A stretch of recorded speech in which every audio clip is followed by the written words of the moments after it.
உங்கள் தமிழ் நேசன் TV YouTube channel. இந்தியர்களை விலை கொடுத்து வாங்க முடியாது. 50 ஆண்டு கால பத்திகேவ் இந்திய குடியிருப்பு பிரச்சனையை தீர்வு கண்டது ஸ்லாங்கூர் மாநில அரசாங்கமாகும். உணவு கூடைகளை கொடுத்து இந்திய சமுதாயத்தை விலை கொடுத்து வாங்கி விடலாம் என்று யாரும் பகல் கனவு காண வேண்டாம் என்று ஸ்லாங்கூர் மாநில மந்திரி பசார் டத்தோ ஸ்ரீ அமீருடன் ஷாரி கேட்டுக்கொண்டார். 2008ஆம் ஆண்டு முதல் இது நாள் வரை ஸ்லாங்கூர் மாநில இந்தியர்களுக்கு அதிகமாக நிதியை ஒதுக்கி பேருதவிகளை வழங்கியுள்ளது. கோயில்களுக்கு நிலப்பட்டாவுடன் மிகப்பெரிய மானியம்.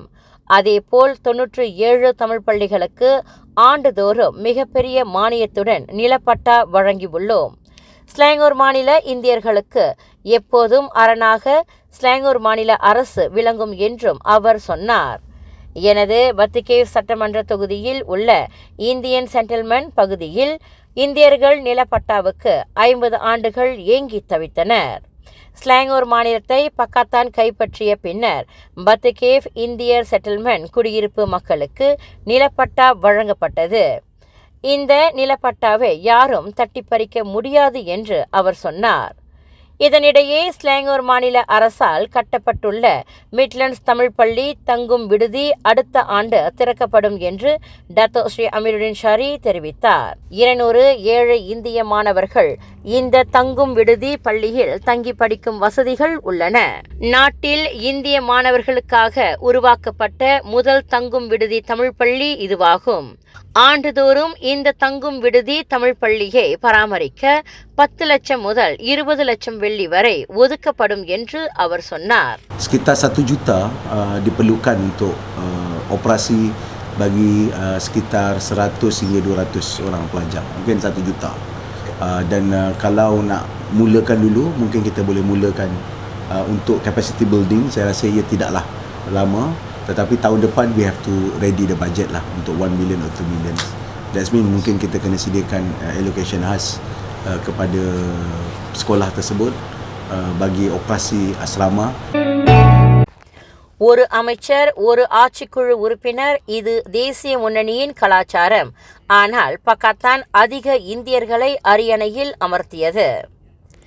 தேசிய முன்னணி பாணியில் இந்திய சமுதாயத்திற்கு ஒரு அமைச்சர் மற்றும் ஒரு மாநில ஆட்சிக்குழு உறுப்பினர் பதவி வழங்குவது கலாச்சாரமாகிவிட்டது.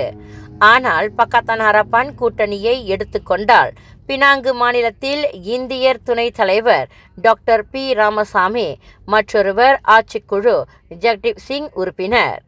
அதேபோல் நெகிரி சம்பிலான் மாநிலத்தில் 2 ஆட்சிக்குழு உறுப்பினர்கள் அருள்குமார் மற்றும் வீரப்பன் இடம்பெற்றிருக்கின்றார்கள். பக்காத்தான் ஹரப்பான் ஆட்சியில்தான் பேராக்கில் முதல் இந்தியர் சபாநாயகர் சிவகுமார் மற்றும் நெகிரி சம்பிலான் மாநிலத்தில் துணை சபாநாயகர் எம் ரவி நியமிக்கப்பட்டனர். பக்காத்தான் ஹரப்பானை பொறுத்தவரை இந்தியர்களை எப்போதும் அரியணையில் அமர்த்தி உள்ளது என்று DAP தலைமைச் செயலாளர் ஆந்தனி லாக் தெரிவித்தார். இந்திய சமுதாயத்தின் தலையாய பிரச்சினை தமிழ் பள்ளி மற்றும் கோவில் மட்டுமே அல்ல, மாறாக இந்திய சமுதாயத்தின் மேம்பாடு அதிக முன்னேற்றம் காண வேண்டும் என்றார். குறிப்பாக இந்திய சமுதாயத்தின் பொருளாதாரம் உயர்த்த வேண்டும், அதிக அளவில் வேலைவாய்ப்புகள் வழங்கப்பட வேண்டும், மேலும் இந்திய சமுதாயத்திற்கு சிறந்த கல்வியை வழங்க வேண்டும்.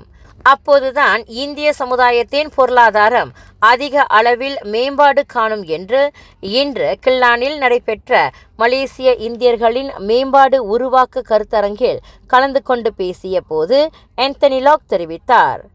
கில்லான் நாடாளுமன்ற உறுப்பினர் சார்ல்ஸ் சந்தியாகோ மற்றும் சந்தோசா சட்டமன்ற உறுப்பினர் டாக்டர் குணராஜ் ஜார்ஜ் ஏற்பாட்டில் நடைபெற்ற இந்த கருத்தரங்கில் 100க்கும் மேற்பட்ட பேராளர்கள் கலந்து சிறப்பித்தனர். Perlu memastikan tahap sosioekonomi kaum India dinaikkan. Itu sebabnya workshop pada hari ini membincangkan beberapa cadangan, beberapa tindakan yang boleh diambil oleh kerajaan-kerajaan negeri di bawah Pakatan Harapan, khususnya untuk memberikan lebih banyak peluang kepada masyarakat kaum India dari segi ekonomi, dari segi peluang-peluang dalam kerajaan dan juga cara-cara untuk meningkatkan tahap sosioekonomi mereka. அமைச்சர்களின் சம்பளத்தை வெட்டுங்கள், அப்போதுதான் மக்கள் படும் துயரம் அவர்களுக்கு புரியும். நாட்டில் பொருட்களின் விலை கிடுகிடுவென உயர்ந்துள்ளன. இதனால் மக்கள் படும் பாடு பெரும் திண்டாட்டமாக இருக்கின்றது என்று நேற்று தெருவில் இறங்கி ஆர்ப்பாட்டம் செய்த பல்கலைக்கழக மாணவர்கள் குழு எச்சரித்தது. முதலில் அமைச்சர்களின் சம்பளத்தை வெட்டுங்கள், அப்போதுதான் மக்கள் படும் துயரம் என்ன என்பது அவர்களுக்கு தெரிய வரும் என்று பல்கலைக்கழக மாணவர்கள் சங்க தலைவர் அலிஃப் நைஃப் தெரிவித்தார். பொருட்களின் விலையேற்றம் மக்களுக்கு சுமையாக இல்லை என்று கூறியிருக்கும் விவசாய மற்றும் உணவு தொழில்துறை துணை அமைச்சர் நீக் முகமது ஜவாவி சலே கருத்தை பல்கலைக்கழக மாணவர்கள் கடுமையாக சாடினர். பொருட்கள் விலையேற்றத்தினால் மக்கள் எந்த ஒரு கஷ்டத்தையும் அனுபவிக்கவில்லை என மிக அலட்சியமாக கூறியிருக்கும் இவருக்கு பாடம் கற்பிக்க வேண்டும். எந்த விதத்திலும் மக்கள் படும் கஷ்டத்தை உணராமல் இருக்கும் அமைச்சர்களின் சம்பளத்தை வெட்டினால்தான் அவர்கள் உணர்ந்து கொள்வார்கள் என அவர் தெரிவித்தார். விலைவாசி உயர்வால் மக்கள் தத்தளிக்கிறார்கள். உங்களுக்கு துணை பிரதமர் அமைச்சர் பதவிகள்தான் முக்கியமா? பிரதமர் டத்தோஸ்ரீ இஸ்மாயில் சப்ரியை சந்தித்த பெர்சத்து கட்சி தலைவர் முஹிடின் யாசின் உறுதி கூறப்பட்ட துணை பிரதமர் பதவி புதிய அமைச்சர்கள் அரசு சார்பு நிறுவனங்களிலும் அரசு நிறுவனங்களிலும் பெர்சத்து தலைவர்களுக்கு பதவிகள் குறித்து பேசியதாக குறிப்பிட்டார். கட்சி தாவிய ஜுரைடா கமருடினுக்கு பதிலாக வேறொருவரை நியமிப்பதும் அடங்கும் என்றும் அவர் குறிப்பிட்டார்.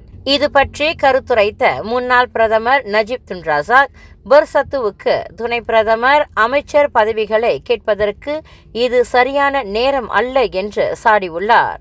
விலைவாசி உயர்வால் மக்கள் பாதிக்கப்பட்டு இருக்கும் இந்த நேரத்தில் உங்களுக்கு துணை பிரதமர் மற்றும் அமைச்சர்கள் பதவிகள்தான் முக்கியமா என்றார்.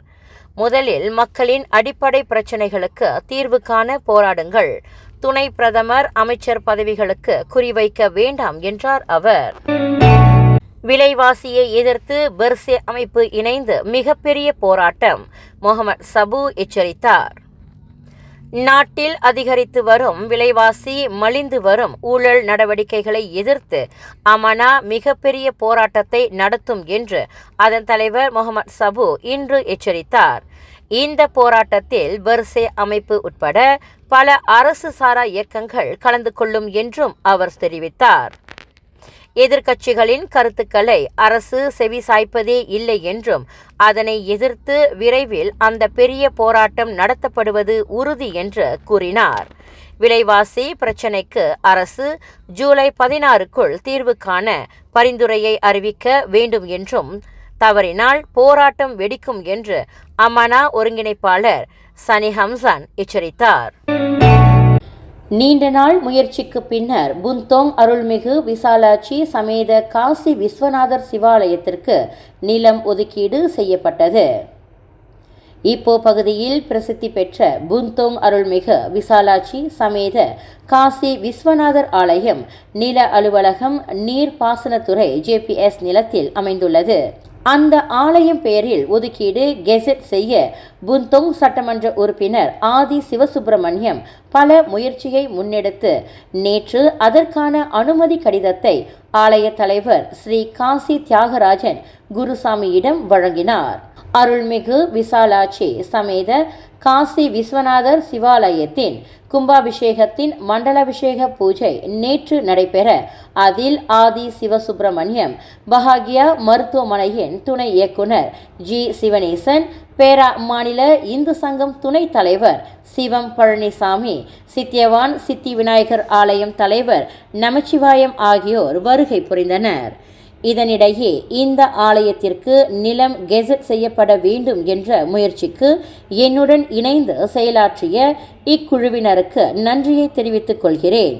என்னால் முடிந்தவரை என் வட்டார ஆலயங்களுக்கு உதவி செய்வேன் என்று சிவசுப்பிரமணியம் தெரிவித்தார். இந்த மண்டலாபிஷேக பூஜை சிறப்பாக நடைபெற இந்த கெசட் செய்யப்பட்ட செய்தி மகிழ்ச்சி அளிக்கின்றது என்று ஆலயத்தின் தலைவர் ஸ்ரீ காசி தியாகராஜன் தெரிவித்தார்.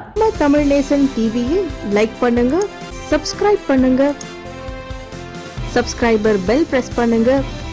தமன் யூனிவர்சிட்டி ஸ்குடாய் ஜோஹரில் தேசிய தமிழ் பள்ளி கட்டும்படி கோரிக்கை.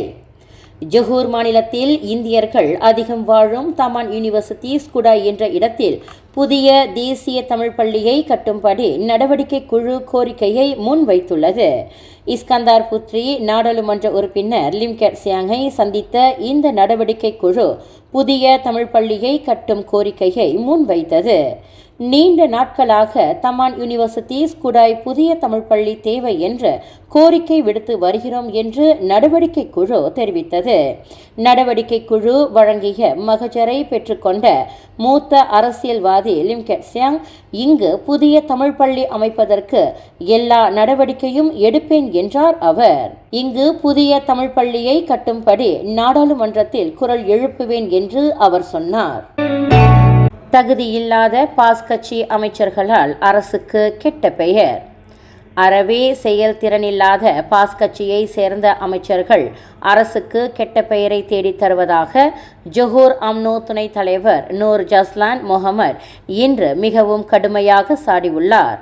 பாஸ் அமைச்சர்கள் தங்களின் சுயநலனில் மிகவும் அக்கறை காட்டி தங்களது மக்களுக்கான சேவைகளில் கோட்டை விட்டிருப்பதால் பிரதமர் இஸ்மாயில் சப்ரி யாக்கூப் பல்வேறு பிரச்சினைகளை எதிர்கொள்ள வேண்டி இருக்கின்றது.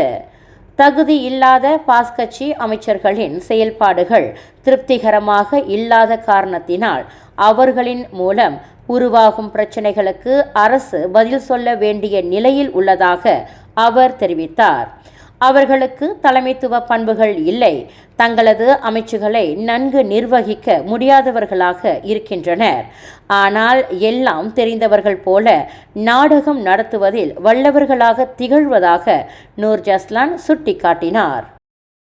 நம்ம தமிழ் நேசன் டிவியை லைக் பண்ணுங்க, சப்ஸ்கிரைப் பண்ணுங்க, சப்ஸ்கிரைபர் பெல் பிரஸ் பண்ணுங்க. இது ஒரு தமிழ் நேசன் டிவி தயாரிப்பு.